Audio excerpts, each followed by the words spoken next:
बिस्मिल्लाहिर्रहमानिर्रहीम। अस्सलाम वालेकुम नाज़रीन। शौहर के जिस्म का वो कौन सा हिस्सा है कि जिसको अगर बीवी दबाए तो उसके घर में बेपनाह रिज़्क़ बारिश की तरह बरसेगा।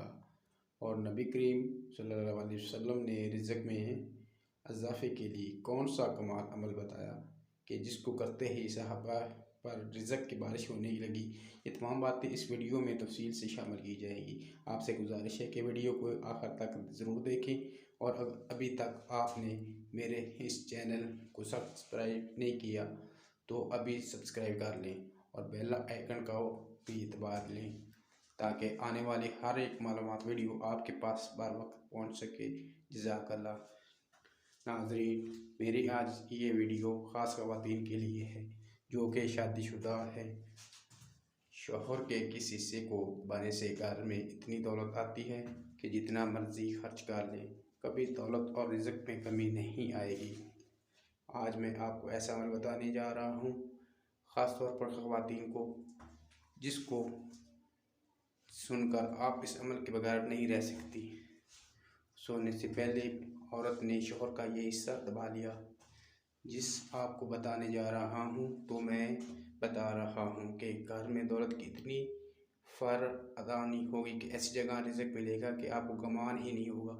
आपने बहुत बार देखा होगा कि जब भी मर्द और औरत का निकाह होता है और वो मियाँ बीवी बन जाते हैं और जिस घर में औरत दुल्हन बन कर जाती है तो घर वाले चाहते हैं कि औरत का नसीब अच्छा हो, घर संभाले, शौहर के घर वालों को अपनी अच्छी खिदमत करे, उसके अपने नसीब के बायस शौहर को अच्छा रोज़गार मिले।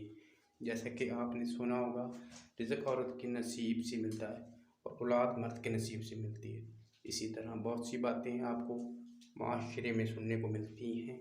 हदीस पाक में आता है कि निकाह के ज़रिए रिज़्क़ तलाश करो और औरतों से निकाह करो, क्योंकि ये औरतें अल्लाह ताला की तरफ से तुम्हारे पास रिज़्क़ में बरकत लेकर आएंगी। नाज़रीन, एक बार एक आदमी आप सल्लल्लाहु अलैहि वसल्लम की खिदमत मुक़द्दस में हाज़िर हुआ और अपनी तंग दस्ती की शिकायत की और तंग दस्त हूँ और गरीब हूँ, मेरे पास खाने के लिए कुछ नहीं, मेरी गुर्बत ही नहीं जाती। तो हुज़ूर सल्लल्लाहु अलैहि वसल्लम ने फरमाया तुम पर लाज़िम है कि तुम शादी कर लो, यानी निकाह कर लो। निकाह एक ऐसा रिश्ता है जिसमें अल्लाह ताला ने बरकत और तरक्की रखी है। रोज़गार मिल जाता है जबकि तंगदस्त आदमी की तंगदस्ती दूर हो जाती है। रिज़्क़ में बेहतरीन बरकत पैदा हो जाती है। जबकि आज इस दौर में लोग निकाह करने में बहुत देर कर देते हैं। जब तक पैसा ना आ जाए, अच्छा घर ना आ जाए, अच्छी गाड़ी ना आ जाए, निकाह की तरफ देखते भी नहीं। हज़रत आयशा रज़ियल्लाहु अन्हा से रवायत है कि रसूलुल्लाह सल्लल्लाहु अलैहि वसल्लम ने फरमाया कि औरतों से निकाह करो, वो तुम्हारे लिए माल लाएंगी, यानी उनके आने से अल्लाह ताला माल में बरकत देगा। दहेज लाना मुराद नहीं। औरत हमेशा ये चाहती है कि उसका शौहर घर में इतनी दौलत लाए जो कभी ख़त्म ना हो। तो ऐसी औरत को चाहिए कि आज से ही ये अमल लाज़िम कर ले और अपनी बीवी और बच्चों के लिए मेहनत करता है। वो चाहता है कि उसके से कुछ मांगना ना पड़े और अपनी ही कमाई हुई हो दौलत से बेहतरीन ज़िंदगी गुजार सके। दूसरी तरफ कुछ ऐसे शौहर भी होते हैं जिन्हें अपनी बीवी बच्चों की कोई परवाह ही नहीं होती। ऐसे मर्द भी ज़िंदगी भर ज़लील ख्वार होते रहते हैं, वो अपनी बीवी बच्चों की कदर नहीं करते। अगर शौहर घर में पैसे कम लगता है और उसका काम सही तरीके से नहीं चल रहा तो कमाई भी बहुत चाहिए कि औरत को उसके बिस्तर पर बैठ जाए और आराम से उसके पाँव दबाना शुरू कर दे। वैसे ही ये पढ़ती रहे जिसमें अल्लाह रब्बुल इज़्ज़त के दो अस्मे मुबारक हैं जो मैं आपको बताने जा रहा हूँ। औरत अपने नरम हाथों से शौहर के पाँव दबाए और साथ साथ उसका वर्त करती रहे, जो अल्लाह पाक के दो बेहतरीन अस्माए मुबारक हैं। दबाने के साथ साथ उसका वर्त जारी रखे। मोहतरम भाइयों और बहनों, ये एक ऐसा अमल है जो कि अल्लाह पाक को बहुत पसंद है, क्योंकि मियाँ बीवी में बहुत मोहब्बत होना है और एक दूसरे की तरफ प्यार से देखना घर में बेहतरीन रिज़्क़ और बरकत लेकर आता है। एक अस्म मुबारक जिसका मतलब अल्लाह गनी है और वो आपके शौहर को भी फिट कर देगा, आपके शौहर के रिज़्क़, दौलत और कारोबार में इजाफा फरमा देगा, आपके शौहर को माला माल कर देगा। ये आपके दूसरे नंबर पर या वदूद, ये इसमें मियाँ बीवी के दरमियान आपस में मोहब्बत बढ़ाने के लिए है। यानी अगर मियाँ बीवी में इसी वजह से नाराज़गी पैदा हो जाती है तो ये इसमें मुबारक दोनों में मोहब्बत पैदा कर देगा।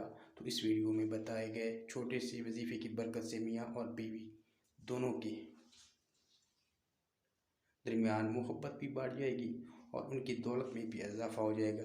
नाज़रीन, दरअसल बात यूँ है कि जब औरत अपने खामद की खिदमत करती है तो उस अमल से इसे सवाब भी मिलता है, मियाँ बीवी का प्यार मोहब्बत से रहता है, रहना ही घर में इतनी बरकत पैदा कर देता है कि उन्होंने सोचा नहीं होता। और जब प्यार मोहब्बत से अपने शौहर के पाँव दबा रही होती है, साथ साथ उसके इसमें मुबारक का व्रत कर रही होती है, तो इस अमल से इनकी रिज़्क़ में इजाफा होगा और साथ साथ आपस में मोहब्बत भी पैदा होगी। याद रखिए कि मियाँ बीवी के दरमियान नाराज़गी रिज़्क़ और दौलत में बहुत ज़्यादा कमी का बायस है, लिहाजा मियाँ बीवी को चाहिए कि तौबा कर ले और एक दूसरे से नाराज़ ना हो। मियाँ और बीवी का रिश्ता ऐसा रिश्ता है कि जिसमें हल्की सी भी नाराज़गी या नाचाकी आ जाए तो इंसान का घर जहन्नम बन जाता है और घर का सारा सुकून तबाह बर्बाद हो जाता है। अगर यही रिश्ता खुशी और प्यार मोहब्बत में बदल जाए तो घर में सुकून ही सुकून रहता है। इस घर से बरकत कभी ख़त्म नहीं हो सकती, रिज़्क़ भी कभी कमी नहीं आती। अक्सर ये बात देखने में आती है कि आजकल लोग दूसरे मियाँ बीवी को प्यार मोहब्बत से रहता नहीं देख पाते। इनसे बात बर्दाश्त नहीं होती कि ये लोग मोहब्बत और सुकून में रहें। इनकी नाराज़गी, लड़ाई और झगड़ा पैदा करने के लिए बहुत से हरबे आजमाते हैं, लेकिन जो मियाँ बीवी ज़िंदगी भर कभी एक दूसरे का साथ नहीं छोड़ते, तो चाहे कुछ भी कर ले इनका कुछ नहीं बिगाड़ सकता। अल्लाह पाक भी वैसे ऐसे मियाँ बीवी की मदद फरमाता है। हज़रत मोहम्मद सल्लल्लाहु अलैहि वसल्लम ने फरमाया, बेहतरीन में मियाँ बीवी वो हैं उसका खामन जब देखे तो उसका दिल खुशी हो जाए। अगर शौहर किसी बात का हुक्म दे उसके इताअत करे, अगर शौहर घर में ना हो तो वो उसका माल अपने नफ्स के हिफाजत करे। मोहतरम नाज़रीन, अज़्ज़ा व जल से दुआ है कि अल्लाह पाक हमें दीन सही समझ बोझ अता फरमाए और मेरा सुनाना आपके यहाँ सुनना कबूल मंजूर फरमाए। आमीन या रब्बल आलमीन।